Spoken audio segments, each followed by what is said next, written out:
Chargers wide receiver Malcolm Floyd went down with a season-ending neck injury in 2013. But after being cleared for contact and with his teammates behind him, he is already contributing on this practice field.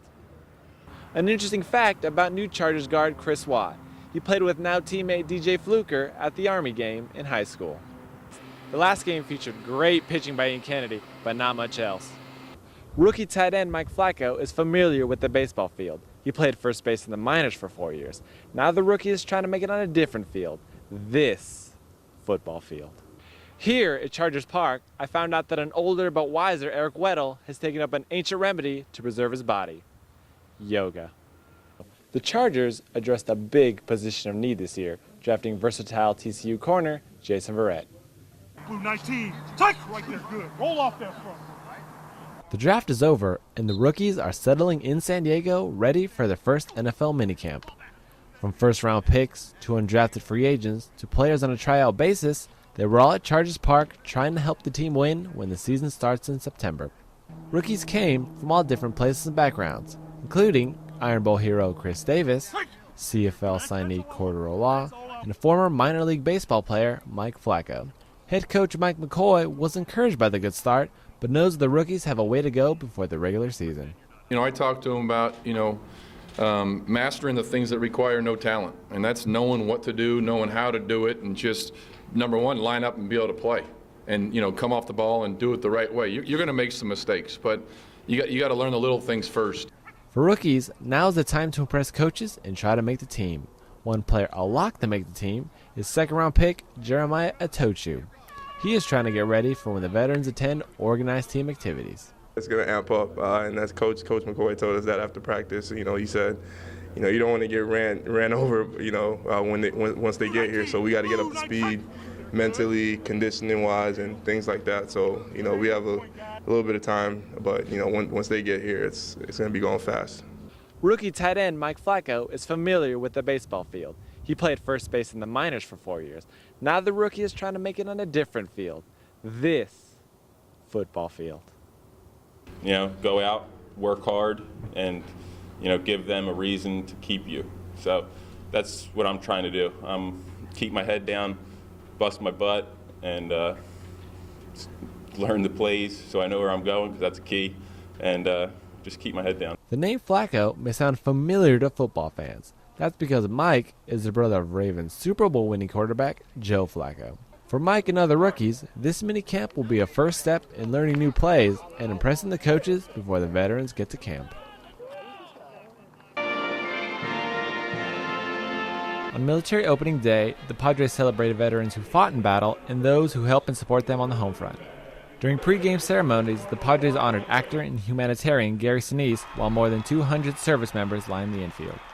I have great respect for veterans and those who serve, and I've just interacted with the military community for so long and been involved with supporting our wounded since I played the wounded veteran in Forrest Gump. That just can't stop. It became clear that there was a big need out there. The need was so great, he started the Gary Sinise Foundation to help veterans and their families. Veterans like Nick Kimmel, who lost 3 limbs in Afghanistan.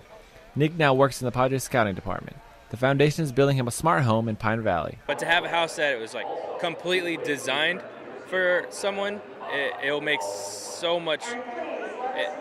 It'll make everything so much easier, like doing laundry or getting stuff out of the fridge, or the stove tops that lowered, just stuff that you couldn't remodel to get. You'd have to actually design into it, and that's what Gary does. Marine Combat Engineer Rob Jones was also honored at the game. He biked 5,181 miles from Maine to California to raise money in awareness for wounded veterans. He rode his bike in a Petco Park and threw out the ceremonial first pitch. The outpouring of support from the Padres and the San Diego community showed him that his service was appreciated. It makes it feel like it's all worth it. You don't want to go somewhere and sacrifice this really big chunk of your life and then come back and realize it was for nothing. So letting people know that their sacrifice is appreciated and it was for something is a big thing. Rangers and Canadians. Both teams are coming off a 7-game series. Now these two original 6 rivals are meeting in the playoffs for the first time in 18 years. On the ice, Game 1 of the Eastern Conference Finals in Montreal. there is not enough Canadian club in Quebec to ease the pain of a game like this. New York jumped all over the home team at the Bell Center. 7 different Rangers scored a goal. That's a lot, especially when you consider New York scored a total of 15 goals in their 7-game series against the Penguins. Rangers win 7-2. Game 2 is Monday night in Montreal. It's commencement season for college seniors around the country, and the New Orleans Saints made one senior's graduation night unforgettable. Devin Walker was not going to let anything stop him from getting his degree, not even a career-ending injury that left him paralyzed. The former Tulane safety graduated with his degree today, but not before signing a contract with the New Orleans Saints. He says signing with the team was a dream come true. Walker has been an inspiration for the Saints and the New Orleans community. The Eastern Conference Finals start tomorrow. The top-seeded Indiana Pacers take on the defending champion Miami Heat at Bankers Life Fieldhouse. El Cajon native Jimmy Johnson can do a lot more than just win NASCAR races. The Stanley Cup playoffs are already in the second round. The defending Eastern Conference champion Bruins won 4 straight in the first round, but so did the Canadiens. Montreal and Boston, Game 2 in Beantown. The Canadiens had a 3-1 lead in the third period, but nobody puts the Bruins in a corner. Boston scored 4 unanswered goals. Patrice Bergeron tied it up. Riley Smith got the game winner, and they had an empty net for fun. Bruins win 5-3. They'll go to Montreal on Tuesday, tied at 1 apiece. The battle for Southern California hockey supremacy is on the line. The Los Angeles Kings were dead in the water in the first round, but came back fighting to make it to the second round. Stanley Cup playoffs, Kings and Ducks playing their first postseason series ever. I want 6 more games like this one. Anaheim led 2-1, but with 7 seconds left, Marian Gaborik scored to force overtime. LA beat the Sharks 4 straight games after falling in a 3-0 hole, so of course they came back to win this one. Gaborik again in OT. Kings win 3-2. Phil Mickelson has been off to his worst start in 11 years. This year he missed the Masters for the first time in 17 years and has been winless so far on the PGA Tour. But in the third round of the Wells Fargo Open, he looked as good as ever. Phil Mickelson is going to have to pick one style and stick with it. Thursday he shot a blistering 67. Yesterday he stunk up the course with 75. Today he was back to threatening course records. Mickelson shot a sizzling 63, just 1 shot off the best round ever at Quail Hollow. Lefty is 11 under par, 2 shots behind frontrunner J.B. Holmes.